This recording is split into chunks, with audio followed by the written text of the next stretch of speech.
भैया लक्ष्मण इस कुटिया की रक्षा करना।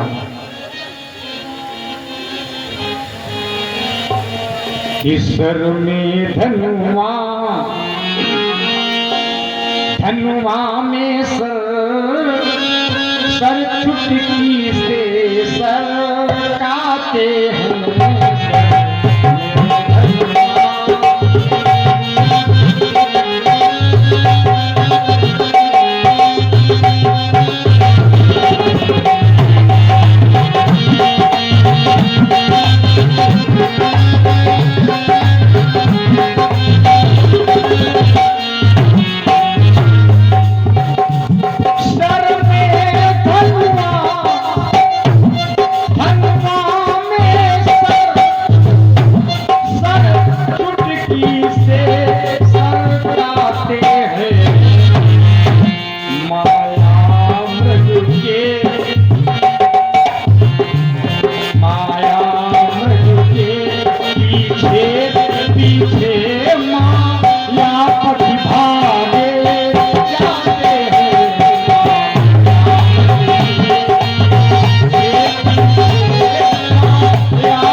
बहुत दूर निकल गए। एक बार पीछे मुड़ के देखा, बोले कुटिया बहुत दूर हो गई है।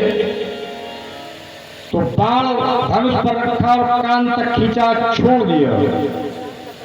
इस मृग ने विचार किया कि अगर हम सोने के मृग बने बने मर गए तो फिर करण तारण नहीं होगा। तो सुंदर असली भेष में आ गया वो राक्षस, और राम की ही वाणी में जैसे बाण लगा, बोला हाय लक्ष्मण भैया लक्ष्मण रक्षा करो त्राहिमाम शरण में है। राम ने भी सुना।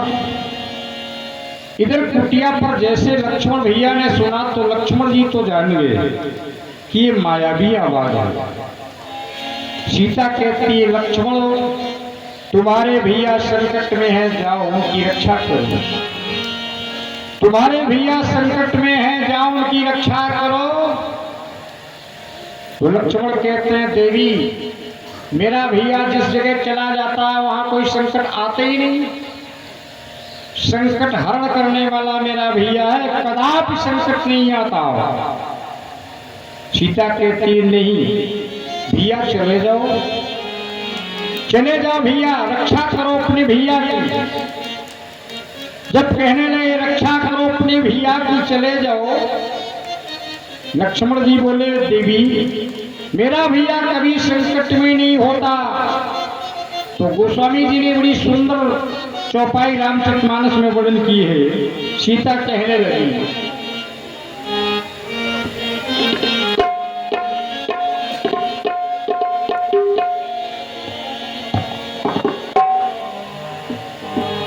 मरमो बचन तब और सीता बोला अति से मन लक्ष्मण का डोला।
अतिशय मन लक्ष्मण का डोला। एक स्त्री अगर कोई बात कहती है तो स्त्रीलिंग शब्द होना चाहिए, लेकिन पुरुषलिंग शब्द लगाया गोस्वामी जी। मरम वचन तब सीता बोली, लेकिन बोला पता नहीं कौन सा शब्द सीता ने बोल दिया।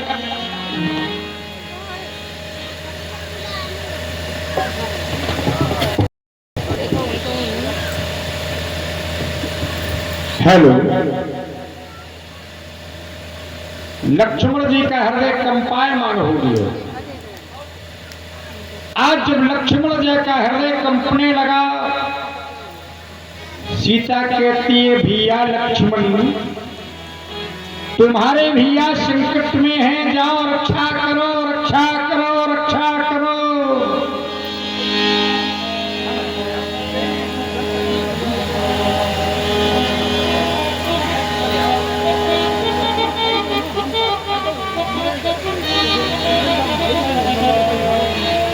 कि सुनो देवर जी अब जिद छोड़ो, मान लो मेरी बात। भैया तो तुम्हारे संकट में, जाओ भैया तो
हेलो हेलो, जय श्री राम। जाओ भैया चले जाओ। लक्ष्मण जी चल पड़ते हैं और जैसे चले कुटिया से कुछ ही दूर निकले थे तो इधर वो दशानन रावण संत भेष बना लेता है, आकर कुटिया के पास खड़ा हो गया। माम भिक्षाम नहीं, अरे मियाँ मुझे भिक्षा दे दो। सीता भी जान गई कि अभी अभी तो लक्ष्मण गए और महात्मा तुरंत आ गया, लेकिन जंगल था, दंडकवान था, बड़ी सुंदर वनप्रंथ की जगह थी, सारी घनघोर जंगल था। सीता ने विचार किया चलो भाई भिक्षा दे दे, कोई संत दरवाजे आ गया है, क्योंकि पूर्णाचार्य जी ने वर्णन किया है भिक्षका ने याचंती बोधयंती ग्रहे ग्रहे। भिखारी भीख मांगने जब आता है दरवाजे तो ये आप लोगों को बोध कराता है कि उस जन्म में मैंने भिक्षा नहीं दी, इसलिए कंधे पर झोली टांगकर दर दर दरवाजे दरवाजे भीख मांगता हूँ। स्त्री का एक धर्म होता है, नारी का एक धर्म होता है कि दरवाजे पर अगर कोई आ जाए तो विमुखता से वो वापस न जाए। सीता ने वही धर्म स्वीकार कर लिया। कुछ फल लेकर के जैसे कुटिया के बाहर आई, आज महात्मा जी खड़े थे। महात्मा जी ने विचार किया कि ऐसा न हो कि हम भिक्षा ही लेते रहे और यहाँ पूरा काम ही चौपट हो जाए। जल्दी पड़ी थी, दशानन जी को उन्होंने झट से विचार किया कि लाओ सीता को भूमि से उठाए। एक छलांग लगाने वाले थे तो उस रेखा से अग्नि जलने लगी, जो लक्ष्मण ने सुंदर धनुष से रेखा खींची थी। अग्निमत्र से वो रेखा खींची हुई थी, रावण जल गया। अगर मैं अंदर जाता हूं तो जल के राख हो जाऊंगा। चिल पड़ा रावण। रावण बोलता है देवी बंधी हुई भिक्षा न लूंगा, बोली। उसी समय सीता माता फिर ऐसी बानी बोली। रावण कहने लगा कि हम अंदर वाली भिक्षा नहीं लेते, कोई साधारण संत नहीं है, भिक्षा देनी तो रेखा के बाहर आ जाओ। सीता बोली महाराज इस रेखा में हमारे देवर की आन और शान लगी हुई है।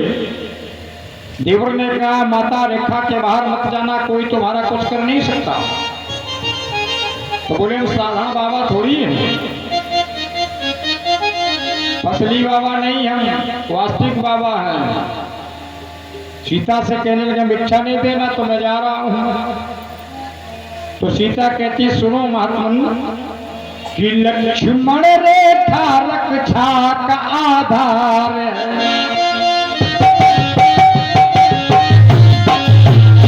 लक्ष्मण रेखा रक्षा का आधार है।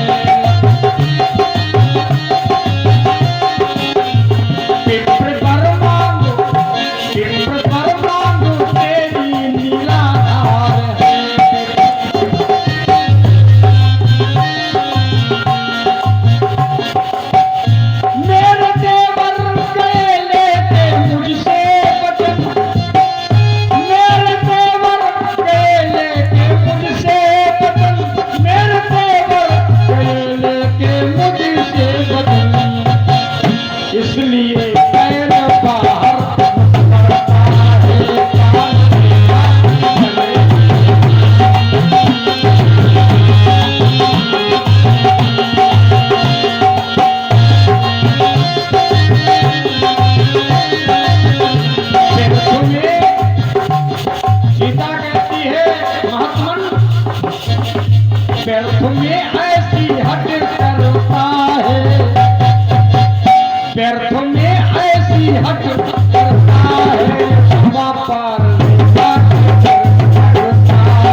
नहीं आ सकती हो तुम भिक्षा ले भी नहीं सकते, जा रहे हो। माँ पे सुन के बचन हैरानी हुई। माँ पे सुन के बचन हैरानी हुई।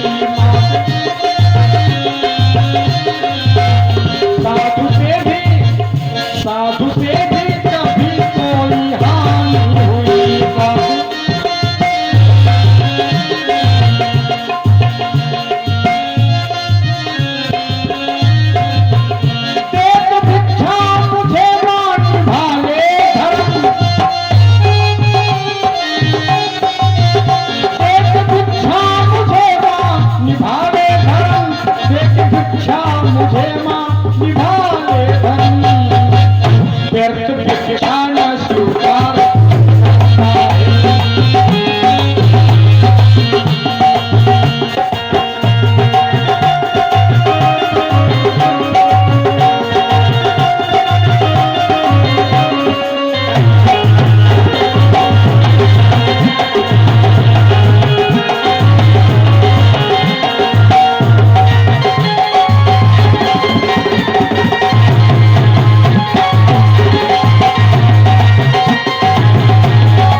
कहता है रावण की मैं व्यर्थ की भिक्षा नहीं लेता हूं।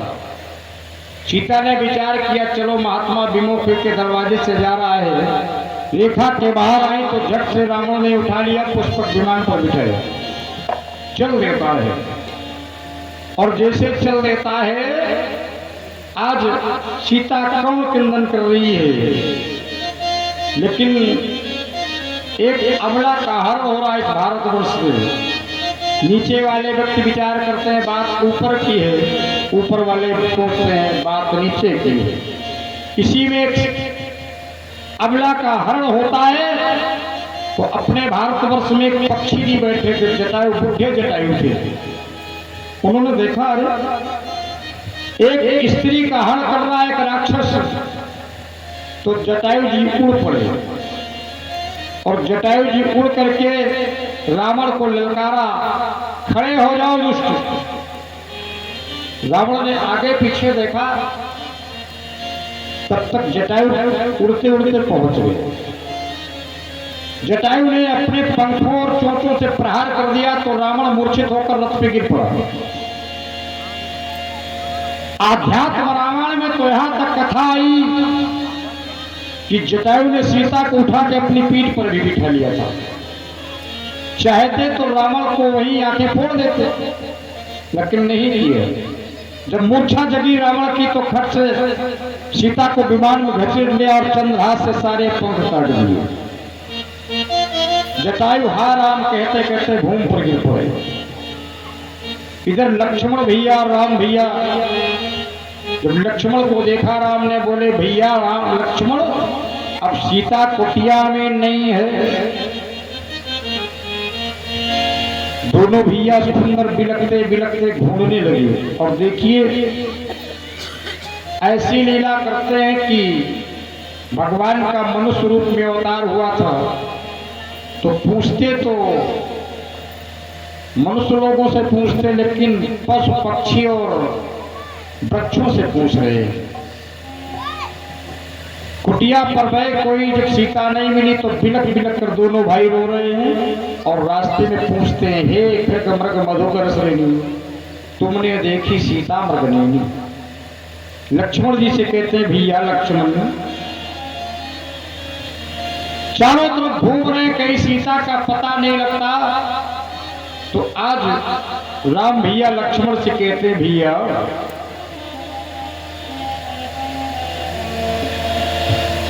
कि मेरी प्यारी जनक दुलारी का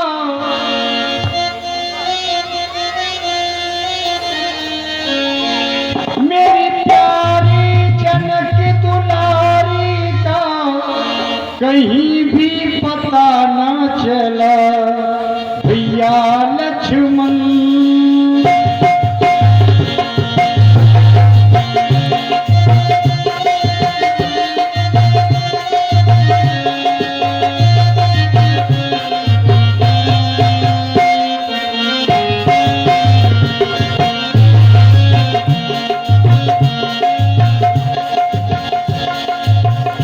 मेरी प्यारी जनक दुलारी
लक्ष्मण सुनो जटायु, कहाँ गई मेरी नैनुसिया।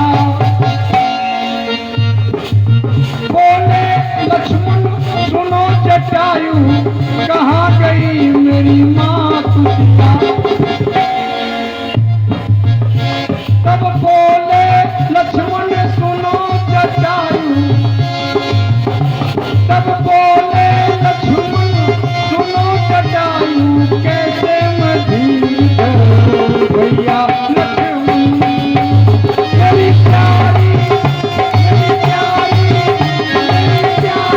जनक दुलारी का कहीं भी पता न चला भैया लक्ष्मण।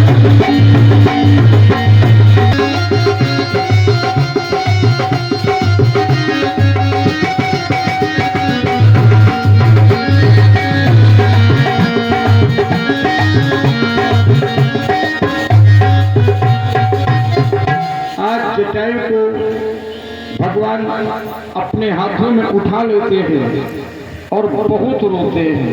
इतना रोते हैं भगवान, इतना रोते हैं कि कभी जीवन में भगवान राम नहीं रोए थे, लेकिन एक भी अश्रु बिंदु भूमि पर नहीं गिरता है। तब तो लगता है कि इतना रोए ही नहीं हो। नहीं, रोए तो थे। जब अधिक किसी को दर्द होता है तो आंखों में केवल आंसू रह जाते हैं, भूमि पर नहीं गिरते। और इसलिए भूमि पर नहीं गिरे थे कि जटायु के सारे पंख कटे हुए थे। राम जी ने विचार किया, अगर एक बूंद भी मेरा अश्रु जटायु के कटे पंखों पर गिरता है तो और वेदना हो जाती है, क्योंकि आंसुओं का जो स्वाद होता है वो नमकीन होता है। अगर नहीं मालूम है तो चख के कभी देख लेना। आंसुओं का जो स्वाद होता है वो नमकीन होता है। हम आप लोग जो नमक खाते हैं ये पसीने से और आंसुओं से निकलता है। जटायु को साकेत धाम भेज देते हैं, मेरा ही स्वरूप लेकर के राज्य करो। बोलिए राधा कृष्ण कन्हैया की जय। आज नारद जी फंस रहे थे, देवी तुम में भी बहुत बड़ी कमी हो गई। गंगा जी को साथ लेकर चल देते हैं भगवान भूत भावन शंकर की कैलाश पर्वत पर। जब कैलाश पर्वत पर पहुंचे, बाबा भोलेनाथ नहीं थे, मैया आज बैठी थी। बाबा नाग ने साष्टांग प्रणाम किया, आओ बेटा नारद। ये साथ में कौन है? बोले मेरे साथ भगवती गंगा है। इनके ऊपर इतने पापों का बोझ हो गया कि सारा शरीर इनका जल रहा है। अब माता ने भी 10-5 कमंडल जल डाला, लेकिन कुछ नहीं हुआ। बाबा नारद ताली बजा के हंसने लगे, देवी तुम में भी कमी हो। बोले कब? बोले एक बार तुम्हारे पिता बृहस्पति नाम का युद्ध कर रहे थे और निमंत्रण तुम्हारा आया नहीं था, बिना बुलाए चली गई थी। पति ने बहुत समझाया लेकिन पति की बात नहीं मानी। भोले बाबा ने समझाया था, देवी एक बार देव सभा में सारे देवता बैठे थे, भगवान शंकर और ब्रह्मा जी भी बैठे थे। दक्ष अपने महल से जैसे निकलता है तो आज जैसे महल से निकला टेढ़ी दृष्टि से देखता चला जा रहा है। ब्रह्मा जी और भगवान शंकर जब नहीं खड़े हुए, सिंहासन पर बैठ गया और भगवान शंकर को आज भला बुरा कह रहा है। देखो तो इस अभद्र संत ने जो भूत बैतालों के साथ रहता है, भभूति सारे शरीर लपेटे रहता है, दिगंबर भेष में रहता है, पागल है, लेकिन नारद जी के कहने पर मैंने सुंदर सी कन्या इसके साथ में विवाह कर दिया और इसने मुझे प्रणाम भी नहीं किया। ब्रह्मा जी ने तो चलो हमारे पिता से नहीं प्रणाम किया, क्योंकि बेटा कितना भी बड़ा अधिकारी बन जाए उसके चरणों में कभी पिता प्रणाम नहीं करता। भगवान शंकर और सती जी साथ में बैठे सब सुन रहे। जब काफी देर तक बड़बड़ बड़बड़ कर रहा था, नंदीश्वर खड़े हो गए अरे दक्ष, तूने समझ लिया है कि मेरा इस समय राज्य है। अब नंदी और दक्ष का आपस में वार्तालाप होने लगा। नंदी जी ने ब्राह्मणों को श्राप देना प्रारंभ कर दिया, जाओ ब्राह्मण भिक्षावादी हो जाए।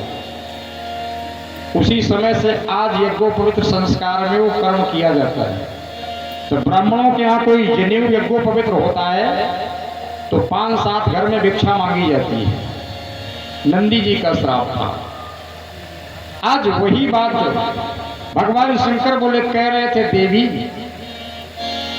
जो तीर का घाव होता है, किसी अस्त्र शस्त्र का घाव होता है तो औषधि और दवाई से ठीक हो जाता है, लेकिन वाणी का जो घाव होता है वो जब जब भी याद आती है तो सारा शरीर गिर कर देता है। लेकिन तुमने नहीं माना, इसलिए तुम्हारा सत्य तमंग हो गया। अब गंगा जी को लेकर बाबा नारद जी कहाँ चलते हैं? चित्रकूट में आते हैं। नारद जी की एक भाभी थी अनसुईया।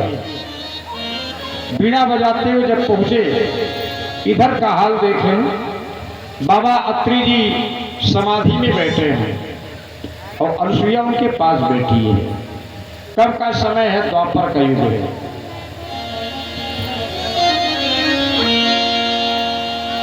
कि द्वापर युग में जब एक समय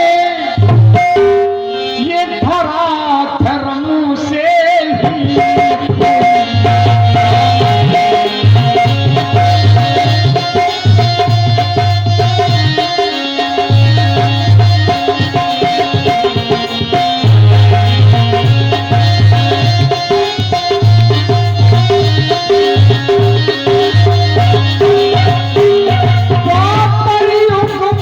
जब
महात्मा जी जाके बोले देवी जल पिलाओ, तो काला काला कमंडल अनुसुईया ने उठाया और चल दिया।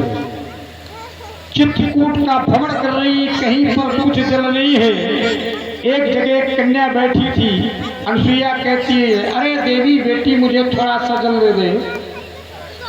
तो कन्या कहती माता मेरे पास जल कहाँ है, मैं तो तपस्या के बल पर जीवित हूँ। और तब तक बाबा नारद जी ने गंगा जी को भेज दिया।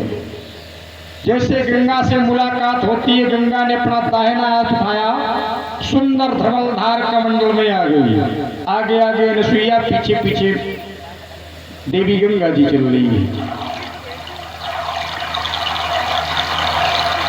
महात्मा अत्रि के दरवाजे जब गंगा पहुंचती है, सुंदर जल पीते हैं बाबा अत्रि।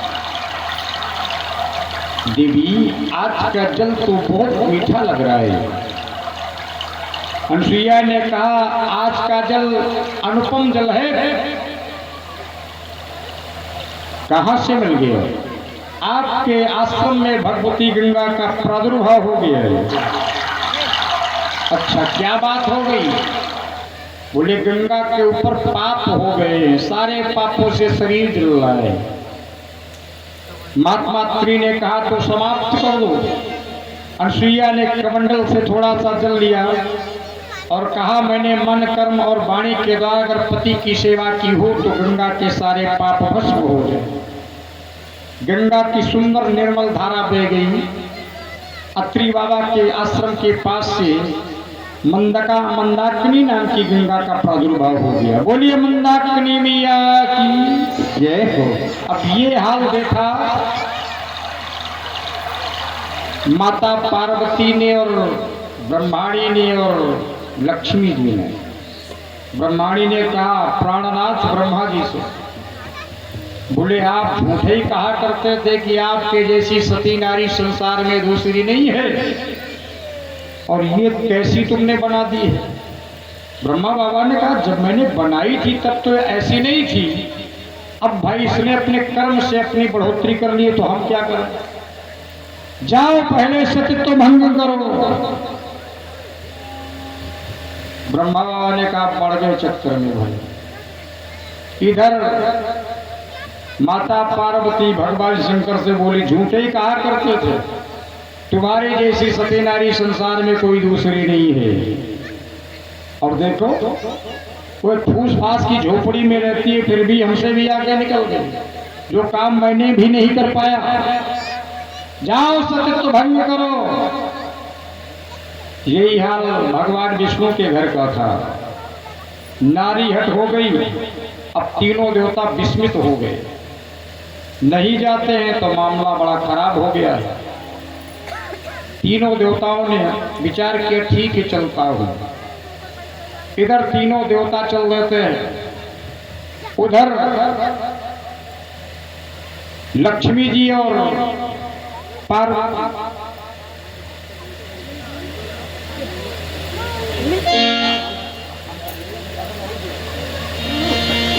जैसे ही महात्मा जी आज तीनों देवता तत्पर हो रहे हैं, लक्ष्मी जी ने एक दिन कामदेव को भेजा, जाओ अनसुईया का सत्य तो भंग कर दो। अनसुईया सुबह सुबह पुष्प लेने गई थी, जिस पुष्प का स्पर्श करती वो पुष्प लाखों कोस दूर हो जाता है। कामदेव महात्मा स्त्री का स्वरूप बना के आ गए। अनसुईया ने कहा हम तो अभी कुटिया में बाबा जी को छोड़ के आई हैं। अनसुईया ने आंखें बंद करके की, कहने लगी क्यों, बताओ तुम कौन हो, कौन हो बताओ, नहीं तो मैं श्राप दे दूंगी अभी। तो कामदेव अनसुईया के चरणों में गिर पड़ा, त्राहि माम शरण में है रक्षा को। लक्ष्मी जी कहती चाहे काट डाले जाना लेकिन हमारा पता मत बताना। एक दिन पार्वती ने, अनसुईया अपने पति की सेवा कर रही थी, भगवान शंकर के गले से काला काला सर्प उतारा, जाओ अनसुईया को समाप्त कर दो। अनसुईया चरणों में पैर दाब रही थी बाबा स्त्री के, तब तक देखा कि सर्प एक आ रहा है। अब इसने विचार किया कि पति मेरे सो रहे हैं, अगर जगाती हूं तो सत्य तो भंग हो जाएगा।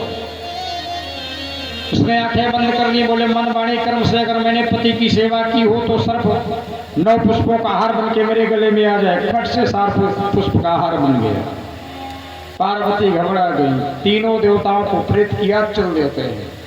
भगवान शंकर नंदी पर बैठ गए, भगवान ब्रह्मा हंस पर बैठ गए और भगवान विष्णु गरुड़ पर बैठे।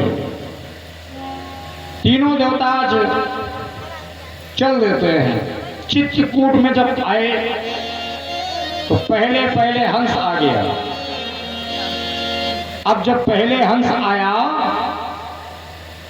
ब्रह्मा जी ने देखा तो गरुड़ भी आ रहा है। भगवान विष्णु आगे बोले बाबा जय सीताराम। बोले सीताराम कहाँ की तैयारी है? बोले जहां आपकी तैयारी वहीं हमारी तैयारी। और तब तक बुढ़ा बैल भगवान शंकर का धीरे धीरे आ रहा है। भगवान विष्णु ने कहा लो बाबा भी आ गए। अब बाबा भी आ गए। बाबा से बोले कहो बाबा क्या हाल है? बोले जो तुम्हारे घर का हाल हो हमारे घर का हाल। तो जब तीनों लोगों का एक ही काम है तो तीनों लोग साथ चलते हैं। तीनों ने अपने अपने वाहन छोड़ दिए। तीनों बड़े सुंदर सुंदर महात्मा बन गए। 70-70, 80-80 साल के बाबा जी काला काला कमंडल हाथ में लिया और चल दिए। अनसुईया के दरवाजे पहुंचे, कुंडी बजाई, देवी दरवाजा खोलो। कि ब्रह्मा विष्णु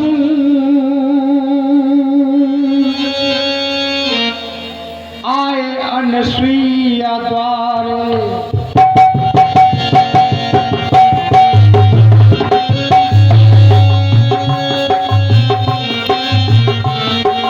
ब्रह्मा विष्णु आए अनसुईया द्वारे।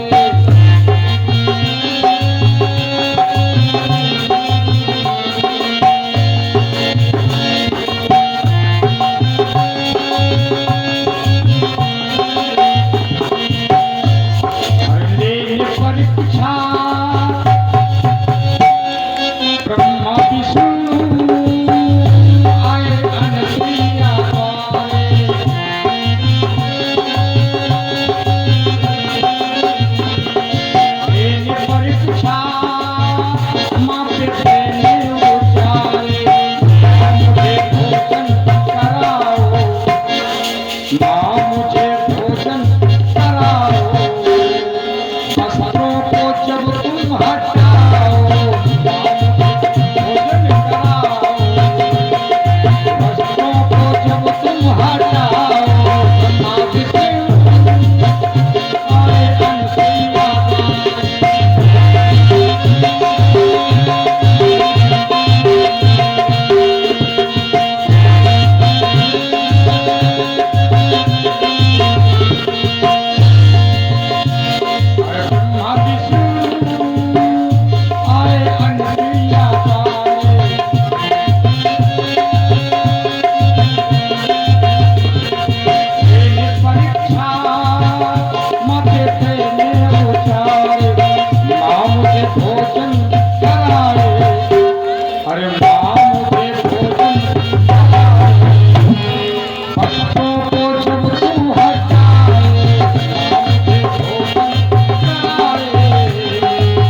जाते हैं।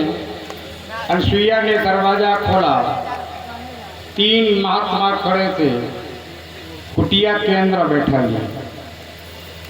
सुंदर भोजन बनाया, 3 थालों में भोजन परोस दिया। जैसे भोजन परोसा, तीनों महात्माओं ने अपना अपना कमंडल उठाया चल दिए। अरे मैया, इस तरह का भोजन हमें नहीं करना। कैसे करना है? बोले सारे वस्त्रों को हटाओ, उसके बाद मुझे अपनी जंघाओं पर बिठा के भोजन कराओ। अनसुईया ने कहा कैसे बाबा है? और तब तक महात्मा अत्रि जी आ गए। जैसे महात्मा अत्रि जी आए, अनसुईया ने बताया, बोले जब कोई बिना बताए हुए अगर कोई आ जाता है जिसकी तिथि कोई निहित नहीं होती, वो अतिथ होता है। अतिथ भगवान का स्वरूप होता है, भोजन करा दो। अनसुईया ने कमंडल से थोड़ा सा जल लिया, अन्वेषण करके फेंक दिया, तो तीनों देवता 6-6 महीने के बालक बन गए। अनसुईया ने सुंदर भोजन तैयार किया और अपनी अपनी जंघाओं पर बिठा के सबको भोजन कर रहे हैं। अब ब्रह्मा बाबा बोले देखो भैया, अब तो बहुत छोटा स्वरूप हो गया, आप कहीं जा भी नहीं सकते। माता बड़ी प्रसन्न थी।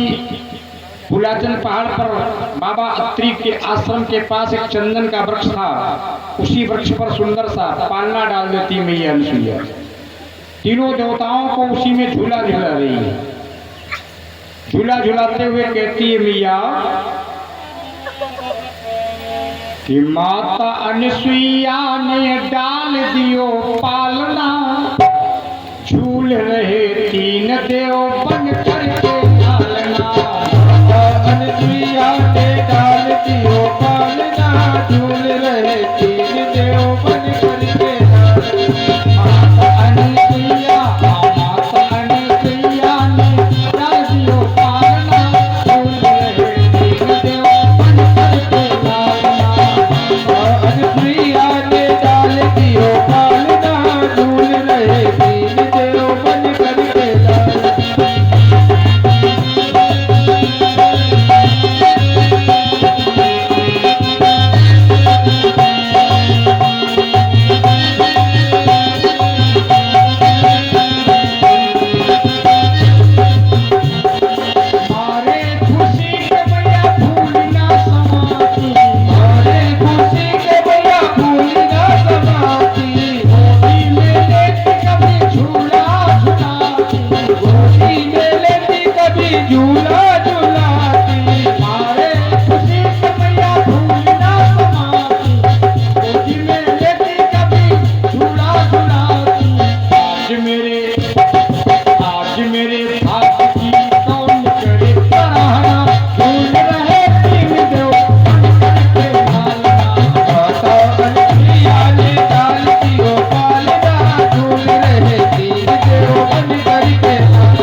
तीनों देवताओं को आज माता अनसुईया बहुत प्रसन्न है। काफी समय हो गया जब तीनों देवता वापस नहीं पहुंचे, तो तीनों देवियां अपने अपने स्थानों से चल लेती हैं। आज चित्रकूट में जैसे तीनों देवियां आई, एक ही जगह खड़ी थी, आपस में बात कर रही थी। वो नारद कहीं मिल जाए तो उसकी बीना तोड़ ताड़ के सब फेंक देती है। मैं भी इतने में अब नारद जी प्रकट हो गए और बीना बजाते जा रहे हैं। श्रीमन नारायण नारायण नारायण।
जी ने कहा हमारा अनशन व्रत चल रहा है, इस समय हम किसी माताओं से बात नहीं करते, इधर आ जाओ। नारद जी फिर बीना बजाते हुए चल देते हैं। लक्ष्मी जी के आंखों में अश्रु प्रवाहित होने लगे। बोले बेटा नारद मेरी बात सुन लो। बोले दूर से बताओ क्या बात है। लक्ष्मी जी ने कहा एक बात बताओ, तुम्हारे वो पिता है कहाँ? बोले जहाँ भेजा था वही है, चली जाओ, मार्ग खुला हुआ है। ब्रह्मा बाबा और भगवान शंकर विष्णु कुटिया के बाहर खेल रहे थे। खेलते खेलते एक बार देखा कि ब्रह्मा जी की दृष्टि पड़ गई। ब्रह्मा जी ने कहा भगवान शंकर ने, महादेव वो देखो 3 चुड़ैलें चली आ रही हैं, यहाँ भी हमारे लिए सुख नहीं है। बढ़िया माँ के यहाँ सुंदर सुंदर बाल लीलाएं कर रहा हूँ। ब्रह्मा जी भगे तो तीनों देवता भगकर अनसुईया की गोद में बैठ गए और मार अनसुईया को इधर उधर हिलाते डुलाते, मैया हाँ वो 3 चुड़ैलें कुटिया की तरफ चली आ रही हैं। मेरा शरीर बहुत कांप रहा है, डर रहा हूं, मैया मुझे छुपा लो। अब माता के अंचल में इधर उधर तीनों देवता घुसते निकलते हैं, घुसते निकलते हैं। अनसुईया कहती चिंता मत करो, तीनों देवताओं को पालने में बैठा लिया। जैसे पालने में बैठाना,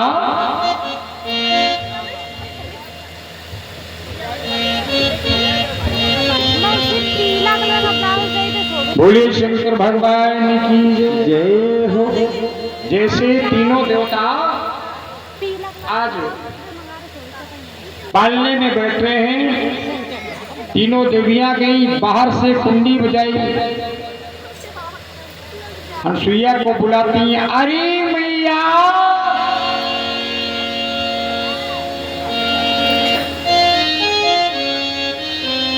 अनसुईया के कानों में आवाज पड़ी तो अनसुईया कहने लगी अच्छा। अनसुईया से कहती मैया। अनसुईया ने दरवाजा जैसे खोला तो आज ब्रह्माणी अनसुईया के पैर पकड़ लेती है, कहती है मैया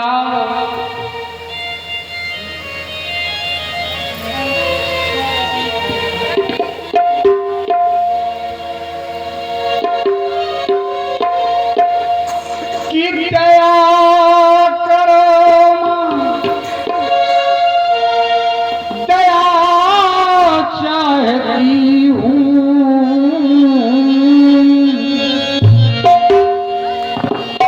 मैं हूँ ब्रह्माणी, वो ब्रह्मापति है, दया करो माता, मेरे पति तुम्हारे घर में है। अनसुईया बोली ऐसा हो ही नहीं सकता, ब्रह्मा कोई साधारण व्यक्ति नहीं है, सारे संसार को जन्मदाता है ब्रह्मा, और हमारे तो ससुर हैं, बहू के घर क्या ससुर कभी जाएगा? नहीं, मेरे तो छोटे छोटे 3 बालक हैं। आज ब्रह्माणी रुदन कर रही है, अपनी बहू के पैर पकड़ के कहती है मैया क्षमा करो।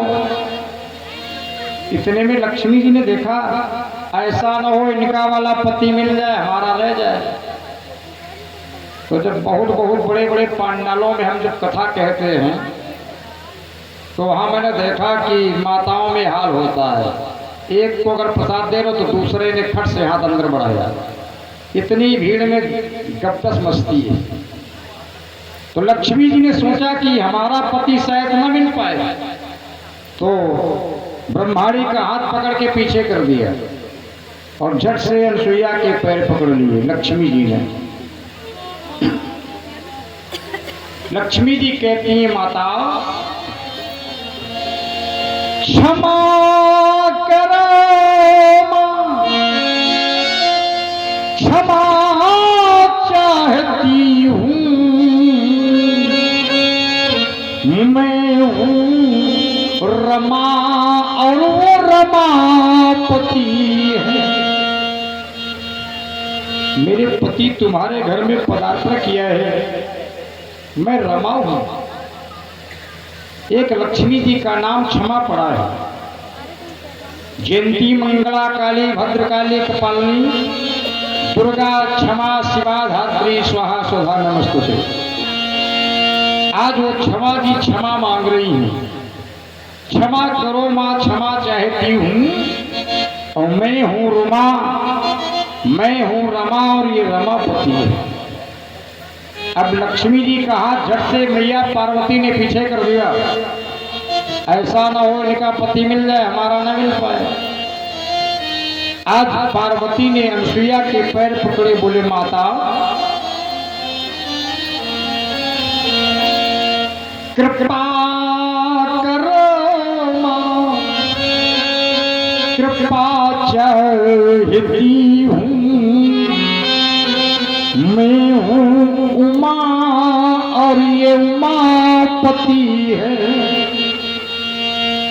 हमारे पति भगवान शंकर तुम्हारे घर पदार्पण किया है। अनसुईया बोली तुम्हें बुद्धि तुम्हारी ठीक है।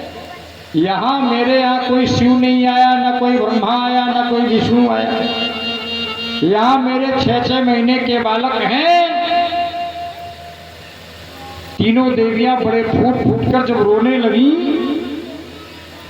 तो अनसुईया कहती भाई अगर तुम्हारे पति तो भाई ढूंढ लो, देख लो, जिसका जो पति हो ले लो।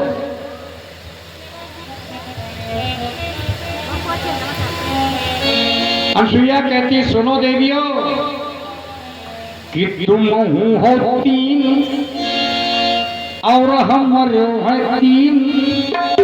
3 बहुत बेहतरीन, परे 3 जने, परे 3 जने आपस में ले छाती। परे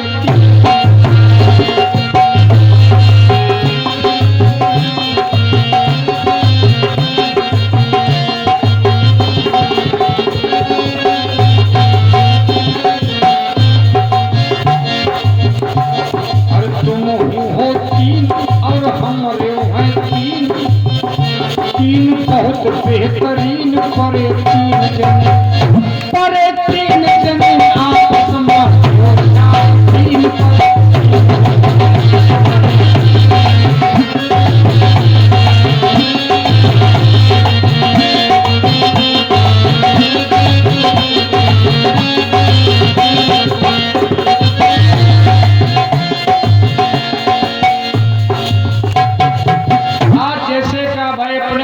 को ले लो। तो तीनों देवियां पालने के पास पहुंची।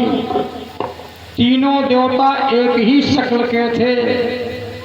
भगवान शंकर का चंद्रमा, जटाएं, कालिया सब गायब थे। ब्रह्मा जी की दाढ़ी गायब थी।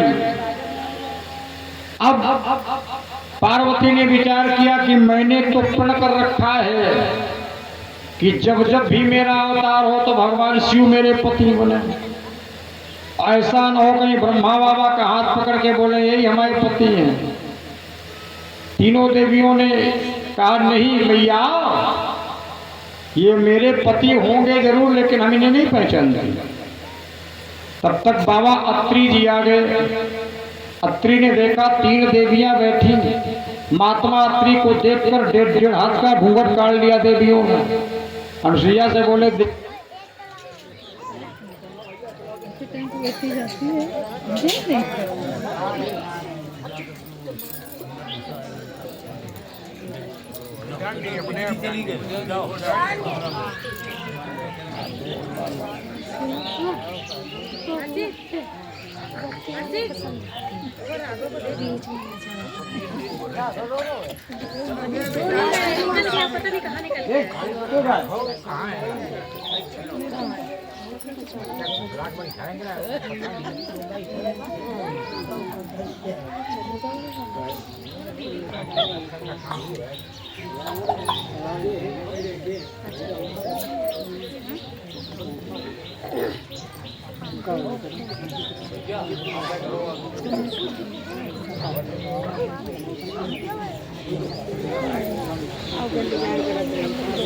हेलो,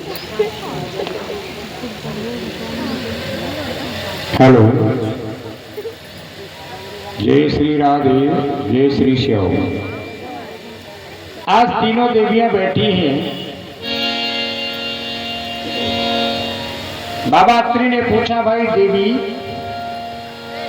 अरे अनुसुईया, ये देवियां तीन कौन हैं? अनुसुईया ने कहा, ये तुम्हारी पुत्र बहुएं हैं, पुत्र बहुएं। बाबा अत्रि ने कहा, बेटे बहुत छोटे छोटे हैं, बहुएं 21 22 हाथ लंबी। बोले हाँ, जिसकी बहू बड़ी होती है उसका भाग बड़ा होता है। बोले इतना बड़ा भाग? अरे हाथ बीता हो तो चल जाए।